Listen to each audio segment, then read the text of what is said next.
Monsieur Sabo, bonjour. Oui, bonjour, monsieur. Quelles sont les perspectives de solution entre le Niger et le Bénin en cette période de tension entre les deux États? Ce que je pense, d'abord, c'est de chaque problème pour le résoudre, il faut l'attaquer à la racine.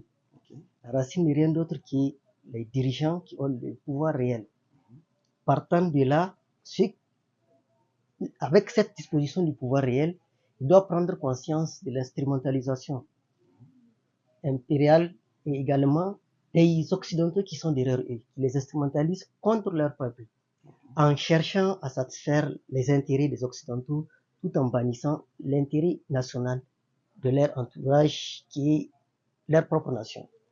Donc, une fois cette prise de conscience, qu'ils unissent leurs efforts l'un l'autre entre eux pour unir leur idée, leur force, pour essayer de créer une base d'union qui va permettre aux pays africains de se développer comme il se doit. D'accord. Et que pensez-vous de la paix? Quant à la paix, je disais, la première des choses à faire, c'est d'être en harmonie avec soi et également répandre cette harmonie à travers son entourage, traiter son semblable tel qu'on le souhaite qu'on soit traité. Et pensez-vous qu'un jour la paix s'installera dans le monde? Oui, cela est possible, tout en respectant certaines conditions, sans oublier le dessein de Dieu, tel qu'elle a destiné. Parce que l'homme propose de disposer que nous ne voulons pas. C'est les erreurs. Mais n'empêche, il y a des préceptes, des conditions qu'on peut réunir, telles que l'éducation, lorsqu'on met l'accent sur l'éducation, le contenu de l'éducation, lorsqu'on l'enrichit, y compris la femme aussi. C'est la base de toute éducation qui provient, émane de la femme. L'éducation familiale, l'éducation scolaire et sociale aussi. On n'est pas les négliger. Essayer de créer tout le confort qu'il faut, mettre les femmes dans les conditions qu'il faut pour que les enfants soient bien éduqués de la famille, à l'école, y compris l'imprégnation de la société. D'accord.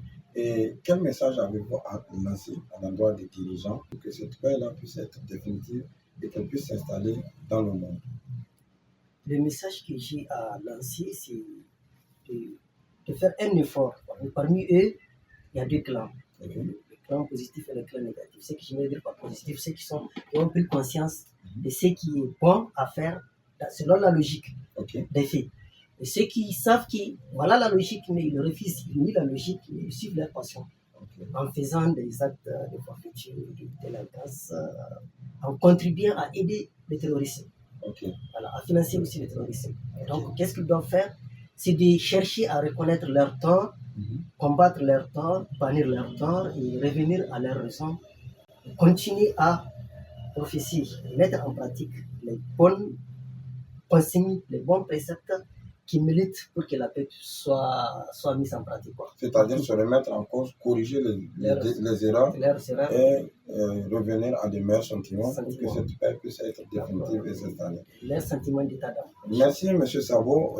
Au nom de Niger Matin, du groupe Niger Matin, nous vous remettons ce témoignage de satisfaction du champion de la paix, bienfaiteur pour la protection de l'humanité et pour la paix dans le monde. Vous êtes un ambassadeur de la paix de Niger Matin et vous allez prôner la paix partout où vous serez au nom de Niger Matin. Merci. Différent de votre s'il vous plaît. D'accord, merci.